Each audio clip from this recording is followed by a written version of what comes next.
ಇರುತ್ತೆ. ಪ್ರತಿದಿನ ಇರುತ್ತೆ, ವರ್ಷ ಸಂಜೆ ಪೂರ್ತಿ ಇರುತ್ತೆ. 4:30 ಬರ್ತಾರೆ ಮಕ್ಕಳು. 4:15 6:30 ತನಕ ಇರ್ತಾರೆ.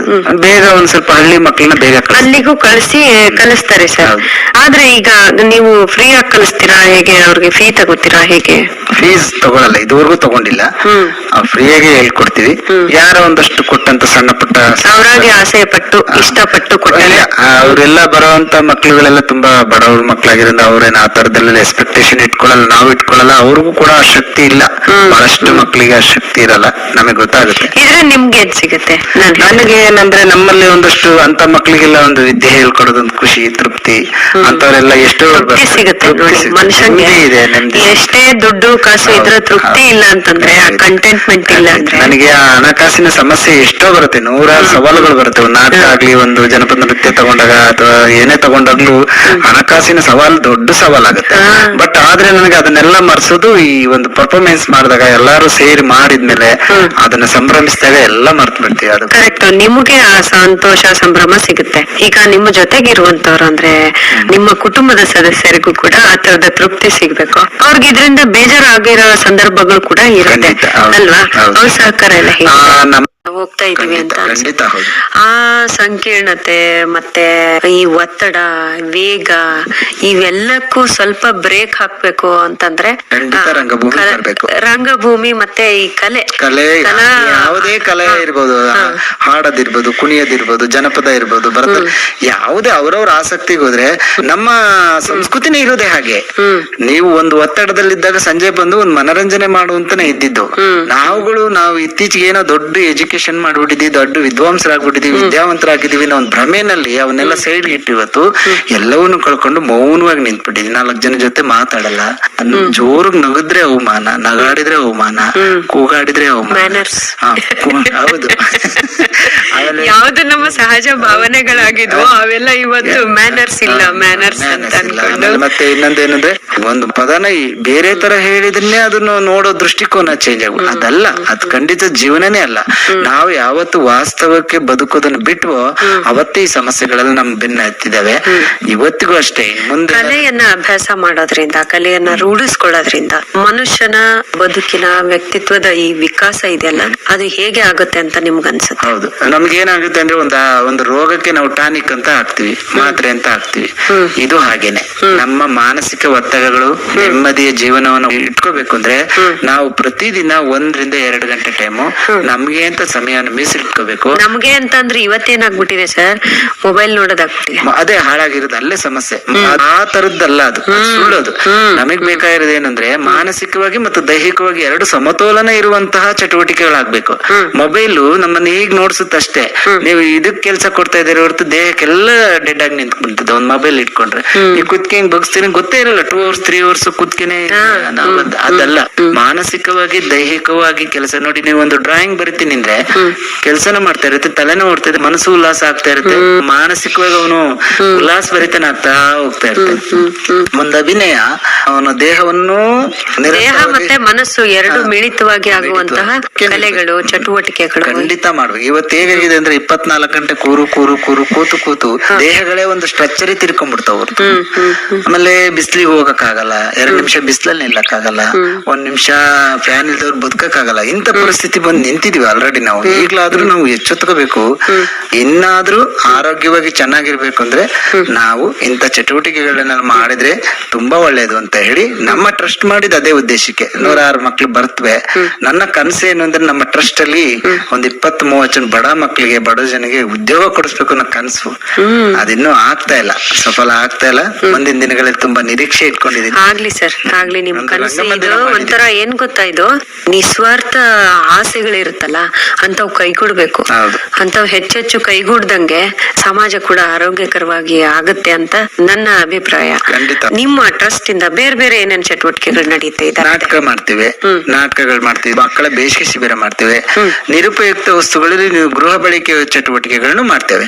ಗೃಹ ಚಟುವಟಿಕೆಗಳಂದ್ರಲ್ಲಿ ಮನೆಯಲ್ಲಿ ವೇಸ್ಟ್ ಆಗಿ ಬಿಸಾಕಿದಂತಹ ಎಷ್ಟೋ ವಸ್ತುಗಳನ್ನ ತಂದು ಮತ್ತೆ ಅವನ ಪುನರ್ ಬಳಕೆ ಹೇಗ್ ಮಾಡೋದು ಅಂತ ತರಬೇತಿ ಕೊಡ್ತೀವಿ. ಮಕ್ಳಿಗೂ ಕೈಲಿ ಮಾಡಿಸ್ತೇವೆ. ಅದನ್ನ ಹೇಗೆ ಮರುಬಳಕೆ ಮಾಡ್ಬೇಕು ಅನ್ನೋದನ್ನು ಕೂಡ ಹೇಳ್ಕೊಡ್ತೀವಿ ಮಕ್ಕಳಿಗೆ. ಅಲ್ಲಿ ನಿರಂತರವಾಗಿ ಚಟುವಟಿಕೆಗಳನ್ನ ಮಾಡ್ತೇವೆ. ಅದ್ರ ಜೊತೆಗೆ ಆ ಮಕ್ಳ ಕೈಯಲ್ಲೇ ಮಾಡಿಸ್ತೀವಿ. ಸೋಮನ್ ಕುಣಿತ ಇರ್ಬೋದು, ಈಗ ನಾವು ಒಂದು ಸೋಮನ್ ಕುಣಿತ ತಗೊಂಡ್ರೆ ಸೋಮನ್ನ ನಾವು ದುಡ್ಡು ಕೊಟ್ಟು ಖರೀದಿ ಮಾಡಲ್ಲ. ಆ ಪೇಪರ್ ಹುಣಸೆ ಬೀಜವನ್ನೆಲ್ಲ ಹಾಕಿ ಕುಟ್ಟಿ ಅವರೇ ಪ್ರದರ್ಶನ ಮಾಡ್ತಾರೆ, ಅವರೇ ತಮಟೆ ಬಡಿತಾರೆ, ಅವರೇ ಕುಣಿತಾರೆ. ಎಲ್ಲ ಕೆಲಸಗಳು ಅವರೇ ಮಾಡ್ಬೇಕು.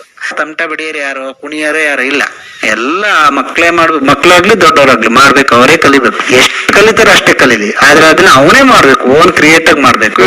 ಪೇಂಟಿಂಗ್ ಮಾಡಿಸ್ತೀವಿ ಪ್ರತಿದಿನ. ನಮ್ದೊಂದು ಚಿಕ್ಕ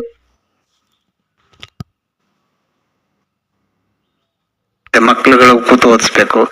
ಇಂಟರ್ನ್ಯಾಷನಲ್ ಸಂಬಂಧಪಟ್ಟಂತ ಮಕ್ಕಳ ಕಿರುಚಿತ್ರಗಳನ್ನೆಲ್ಲ ತೋರಿಸ್ತೀವಿ.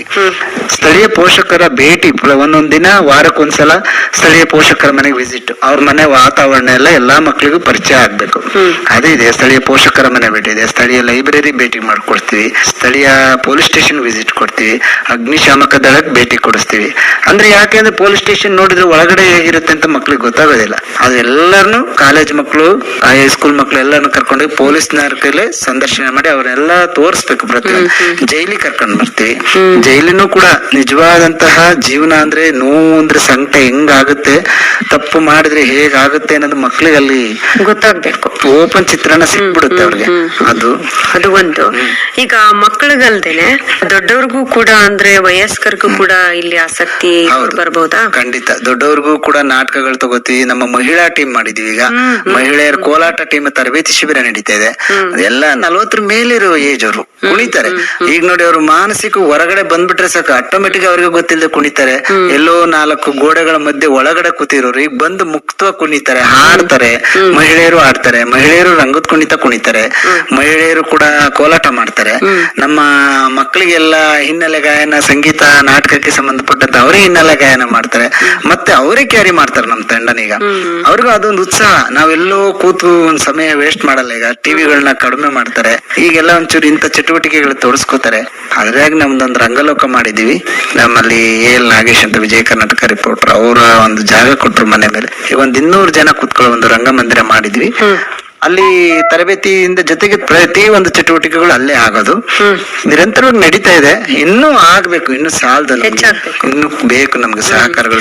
ಒಂದು ದೇಶದ ಅಥವಾ ಒಂದು ಸಮಾಜದ ಶ್ರೀಮಂತಿಕೆ ಮತ್ತೆ ಹ್ಯಾಪಿನೆಸ್ ಇಂಡೆಕ್ಸ್ ಇದೆಯಲ್ಲ, ಸಂತೋಷದ ಸೂಚ್ಯಂಕ, ಇದೆಲ್ಲ ಹೆಚ್ಚಿಗೆ ಆಗೋದು ಬರೀ ನಮ್ಮ ತಲಾ ಆದಾಯದಿಂದ ಅಲ್ಲ. ಅದನ್ನೇ ಹೇಳಕ್ಕೆ ಕಲೆ ಮತ್ತು ಸಂಸ್ಕೃತಿ ಎಷ್ಟು ಶ್ರೀಮಂತವಾಗಿದೆಯೋ ಅಷ್ಟು ಅಲ್ಲಿ ಸಂತೋಷ ಉಕ್ಕುತ್ತೆ.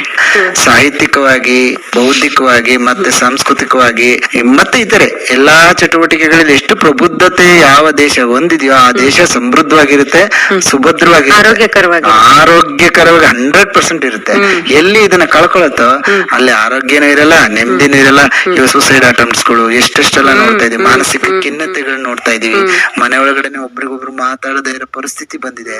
ಹಣ ಇದೆ, ಇವತ್ತು ಹೆಂಗಿದೆ ಪರಿಸ್ಥಿತಿ, ಹಣ ಇರೋನು ಊಟ ಮಾಡ್ತಾ ಇಲ್ಲ, ಹಣ ಇಲ್ದೇನು ಊಟ ಮಾಡ್ತಾ ಇಲ್ಲ, ಹಸಿವಿರೋನು ಊಟ ಮಾಡ್ತಾ ಇಲ್ಲ, ಹಸಿವಿಲ್ದೇ ಇರೋನು, ಯಾಕೆಂದ್ರೆ ಹಸಿವಿರೋನು ಹಸಿವು ಇಲ್ಲ ಅಂತ ಊಟ ಮಾಡ್ತಾ ಇಲ್ಲ, ಇರೋನು ಸಮಯ ಸಾಕಾಗ್ತಾ ಇಲ್ಲ ಅಂತ ಊಟ ಮಾಡ್ತಾ ಇಲ್ಲ. ಈ ತರದ್ ಮಾನಸಿಕವಾಗಿ ಅದಾಗ್ಲಿ ಕುಟುಂಬದೊಳಗೆ ಬಂದ್ಬಿಟ್ಟಿದೆ.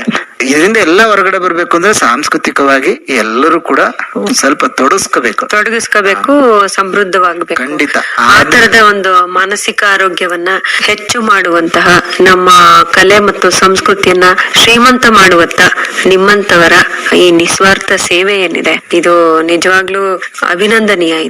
ಇದಕ್ಕೆಲ್ಲರೂ ಇಡೀ ಸಮಾಜ ಋಣಿಯಾಗಿರ್ಬೇಕು. ಯಾರು ಸರ್ ಮಾಡ್ತಾರೆ ಫ್ರೀ ಆಫ್ ಕಾಸ್ಟ್ ಅಲ್ಲಿ? ಯಾರು ದುಡ್ಡು ಕೊಡ್ಬೇಡಿ, ಬಂದ್ ಕುಣಿರಿ, ಬಂದ್ ಸಂತೋಷವಾಗಿರಿ, ಓದ್ಕೊಳ್ಳಿ, ನಿಮ್ಮ ಕಲೆನ ಹೊರಗಾಕಿ ಅಂತ ಹೇಳೋರು ಎಷ್ಟ್ ಜನ ಇದ್ದಾರೆ. ಅಂತ ಕಡಿಮೆ ಜನರಲ್ಲಿ ನೀವು ಒಬ್ರು. ನಿಮ್ಮನ್ನ ಇವತ್ತು ಈ ವೇದಿಕೆ ಕರೆದಿರೋದು ನನ್ಗಂತೂ ಸಂತೋಷ ಆಗ್ತಾ ಇದೆ. ನಮ್ಮಲ್ಲಿ ಸರ್ಕಾರಿ ಶಾಲೆ ಮಕ್ಕಳಿಗೂ ಒಂದು ಎಂತೆಂತ ಪ್ರಬುದ್ಧ ವೇದಿಕೆಗಳನ್ನ ಕೊಡ್ತಾ ಇದೀವಿ ಅಂದ್ರೆ, ಅಪ್ ಟು ಡೆಲ್ಲಿವರೆಗೂ ಕರ್ಕೊಂಡೋಗಿ ಅವ್ರು ಮಕ್ಕಳಿಗೆ ಅಂತ ಉತ್ತಮ ವೇದಿಕೆಗಳು ಸಿಗ್ಬೇಕು, ಬೆಳೆಸ್ಬೇಕು ಅನ್ನೋದು ನಮ್ಮ ಇಂಟೆನ್ಷನ್. ಬೆಳೀತಾ ಇದಾರೆ ಅಂತದಕ್ಕೆಲ್ಲ ಇನ್ನೂ ಅವಕಾಶಗಳನ್ನು ಬೇಕು, ಪ್ರೋತ್ಸಾಹಗಳು ತುಂಬಾ ಬೇಕು. ಮಾಡೋಂತರಿ ಪ್ರೋತ್ಸಾಹ ಕೊಟ್ರೆ ಇನ್ನೂ ಚೆನ್ನಾಗಿ ಮಾಡ್ತಾರೆ, ಮಾಡದೇ ಪ್ರೋತ್ಸಾಹ ಕೊಟ್ರೆ ಏನು ಮಾಡಲ್ಲ. ನಮ್ಮ ಇಂಟೆನ್ಷನ್, ನಮ್ಮ ಯಾರೇ ಆಗ್ಲಿ, ನಾವು ಅಂತಲ್ಲ, ಇಡೀ ಭಾರತದಲ್ಲಿ ಅಥವಾ ನಮ್ಮ ಕರ್ನಾಟಕದಲ್ಲಿ ಯಾರ್ಯಾರು ನಿಸ್ವಾರ್ಥವಾಗಿ ಪ್ರಾಮಾಣಿಕವಾಗಿ ಇವತ್ತು ಸಕ್ರಿಯವಾಗಿ ಕೆಲಸ ಮಾಡ್ತಾರೋ ಅಂತವ್ರಿಗೆ ಸಹಕಾರ ಕೊಟ್ರೆ, ನೀವು 2 ಕೆಲಸ ನಿರೀಕ್ಷೆ ಮಾಡಿದ್ರೆ ಅವ್ರು 4 ಕೆಲಸ ಮಾಡಿರ್ತಾರೆ ಅಂತ ನಮ್ಮ ಕರ್ನಾಟಕದಲ್ಲಿ ಇದ್ದಾರೆ. ನಮ್ಮಂತವ್ರು ಎಷ್ಟೋ ಜನ ಇದ್ದಾರೆ. ಅಂತವ್ರಿಗೆ ಸಹಕಾರ ಕೊಡ್ಬೇಕು ಅಂತ ಹೇಳ್ತೀನಿ. ನೀವು ಯಾರೇ ಆಗ್ಲಿ ಅದನ್ನ ಗುರುತಿಸಿ ನಮ್ಗೆಲ್ಲ ಸಪೋರ್ಟ್ ಮಾಡ್ರಿ. ಇನ್ನೂ ಹೆಚ್ಚಿನದನ್ನ ನಾವು ಖಂಡಿತ ಮಾಡ್ತೀವಿ. ಅಂತ ಸಹಕಾರಗಳ ನಿರೀಕ್ಷೆಯಲ್ಲಿ ನಾವ್ ಇದ್ದೀವಿ, ಖಂಡಿತ ಇದೀವಿ. ತುಂಬಾ ಧನ್ಯವಾದಗಳು ಸರ್. ಇಷ್ಟೊತ್ತು ನಮ್ಮ ಕಾರ್ಯಕ್ರಮಕ್ಕೆ ಬಂದು ನಿಮ್ಮ ಅನಿಸಿಕೆ ಅಭಿಪ್ರಾಯಗಳನ್ನ ಹಂಚ್ಕೊಂಡಿದ್ದೀರಾ. ನಿಮ್ಮಂತವ್ರ ಸಂಖ್ಯೆ 1000 ಆಗ್ಲಿ, ಲಕ್ಷ ಆಗ್ಲಿ, ಕೋಟಿ ನಮ್ಮ ನಿರೀಕ್ಷೆ ಅದೇ ಇದೆ. ಮುಂದಿನ ಪೀಳಿಗೆಗೆ ಇನ್ನು ಹೆಚ್ಚಿನದು ಹುಟ್ಟಾಕ್ಬೇಕು ಅನ್ನೋದು ಖಂಡಿತ. ನನಗೂ ಖುಷಿ ಇದೆ. ನೀವು ನನ್ನನ್ನ ಕರೆಸಿ, ನನ್ನ ಚನ್ನರಾಯಪಟ್ಟಣದಿಂದ ಇಲ್ಲಿ ಕರೆಸಿ ನೀವು ನನ್ನನ್ನ ಸಂದರ್ಶನ ಮಾಡಿದ್ದು ನಮಗೂ ಖುಷಿ ಇದೆ. ನಿಮಗೂ ಕೂಡ ಹೃದಯಪೂರ್ವಕವಾದಂತಹ ಧನ್ಯವಾದಗಳನ್ನ ಹೇಳ್ತೀನಿ ಮೇಡಮ್. ನಮಸ್ಕಾರ. ನಮಸ್ತೆ ಮೇಡಮ್. ಇದುವರೆಗೆ ರಂಗಭೂಮಿ ಕಲಾವಿದರಾದ ಚನ್ನರಾಯಪಟ್ಟಣದ ಉಮೇಶ್ ತೆಂಕನಹಳ್ಳಿಯವರೊಂದಿಗಿನ ಸಂದರ್ಶನವನ್ನು ಕೇಳಿದಿರಿ. ಸಂದರ್ಶಕರು ಸುಜಾತ ಎಫ್ ತಳವಾರ್.